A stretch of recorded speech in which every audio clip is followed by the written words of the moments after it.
Hi friends, Tungabhadra ಡ್ಯಾಮ್ನ ಒಂದು crust ಗೇಟ್ನ chain ಕೊಂಡಿ ಕಟ್ಟಾಗಿ ಇದರಿಂದ ಗೇಟ್ ಕೂಡ ಕಟ್ಟಾಗಿ ನೀರಿನಲ್ಲಿ ಕೊಚ್ಚಿ ಹೋಗಿದೆ. ನಿನ್ನೆ ರಾತ್ರಿಯಿಂದ ಸುಮಾರು 30,000 ಕ್ಯೂಸೆಕ್ ನೀರು ಈ ಗೇಟ್ ಮುಖಾಂತರ ಹೊರ ಹೋಗಿದೆ.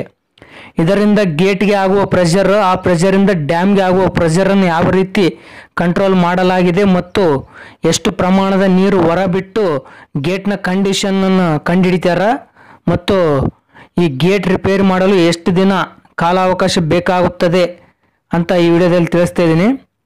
ಅದಕ್ಕಿಂತ ಮೊದಲು ನೀವಿನ್ನೂ ನಮ್ಮ ಚಾನಲ್ ಸಬ್ಸ್ಕ್ರೈಬ್ ಆಗಿಲ್ಲ ಅಂದರೆ ದಯವಿಟ್ಟು ಸಬ್ಸ್ಕ್ರೈಬ್ ಆಗಿ ಹಾಗೂ ಪಕ್ಕದಲ್ಲಿರುವ ಬೆಲ್ ಐಕನ್ ಪ್ರೆಸ್ ಮಾಡಿ. ಇಲ್ಲಿ ನೀವು ನೋಡ್ತಾ ಇದ್ರಲ್ಲ ವಿಡಿಯೋದಲ್ಲಿ, ಇದೇ ಕ್ರಸ್ಟ್ ಗೇಟ್. ಈ ಗೇಟ್ನ ಚೈನ್ ಕೊಂಡಿ ಕಟ್ಟಾಗಿ ಆ ಗೇಟ್ ಕೂಡ ನೀರಿನಲ್ಲಿ ಕೊಚ್ಚಿ ಹೋಗಿದೆ. ನಿನ್ನೆ ರಾತ್ರಿ ಈ ಘಟನೆ ನಡೆದಿದೆ. ಟಿ.ಬಿ ಡ್ಯಾಮ್ನ 19ನೇ ಕ್ರಸ್ಟ್ ಗೇಟ್ನ ಚೈನ್ ಕಟ್ಟಾಗಿ ಗೇಟ್ ಕೂಡ ಕಟ್ಟಾಗಿದೆ. ಇದು ನಿನ್ನೆ ರಾತ್ರಿ ಸುಮಾರು 10:30ಯಿಂದ 11 ಗಂಟೆ ಮಧ್ಯೆ ಈ ಘಟನೆ ನಡೆದಿದೆ. ಇದು ಡ್ಯಾಮ್ನ 65 ವರ್ಷಗಳ ಇತಿಹಾಸದಲ್ಲಿ ಮೊದಲ ಸಲ ಈ ರೀತಿ ಆಗಿರೋದಂತ ಡ್ಯಾಮ್ ಸಿಬ್ಬಂದಿ ತಿಳಿಸಿದ್ದಾರೆ.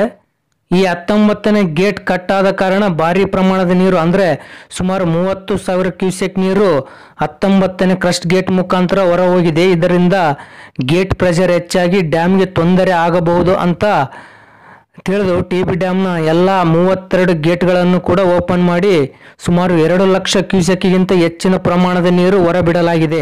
ಇದರಿಂದ ಎಲ್ಲ ಗೇಟ್ಗಳ ಮೇಲೆ ಸಮನಾದ ಪ್ರೆಷರ್ ಇರುವುದರಿಂದ ಯಾವುದೇ ರೀತಿಯ ತೊಂದರೆ ಡ್ಯಾಮ್ಗೆ ಆಗೋದಿಲ್ಲ.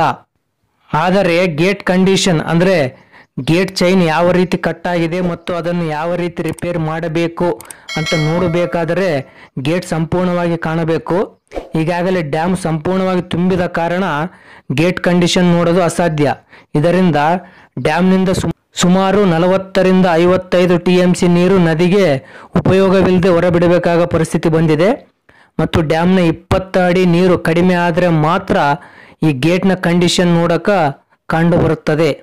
ಇನ್ನು ಈ ಗೇಟ್ ದುರಸ್ತಿ ಮಾಡಲು ಸುಮಾರು 1 ವಾರ ಟೈಮ್ ಬೇಕಾಗುವ ಸಾಧ್ಯತೆ ಇದೆ ಎಂದು ಡ್ಯಾಮ್ನ ಅಧಿಕಾರಿಗಳು ತಿಳಿಸಿದ್ದಾರೆ. ಒಂದು ವೇಳೆ 55 TMC ನೀರು ಹೊರ ಹೋದರೆ ಮಲೆನಾಡಿನಲ್ಲಿ ಮಳೆ ಆಗದೇ ಇದ್ದರೆ ಈ ಸಲ ಕೂಡ ಒಂದೇ ಬೆಳೆಗೆ ನೀರು ಕೊಡುವ ಸಾಧ್ಯತೆ ಇದೆ. ಇನ್ನು ಈ ಗೇಟ್ ದುರಸ್ತೀಕರಣ ಮತ್ತು ಈ ಡ್ಯಾಮ್ನ ಬಗ್ಗೆ ಸಂಪೂರ್ಣವಾಗಿ ಅಪ್ಡೇಟ್ ಕೊಡ್ತಾ ಇರ್ತೀನಿ. ದಯವಿಟ್ಟು ನಮ್ಮ ಚಾನಲ್ ಸಬ್ಸ್ಕ್ರೈಬ್ ಆಗಿ ಹಾಗೂ ಪಕ್ಕದಲ್ಲಿರುವ ಬೆಲ್ ಐಕನ್ ಪ್ರೆಸ್ ಮಾಡಿ.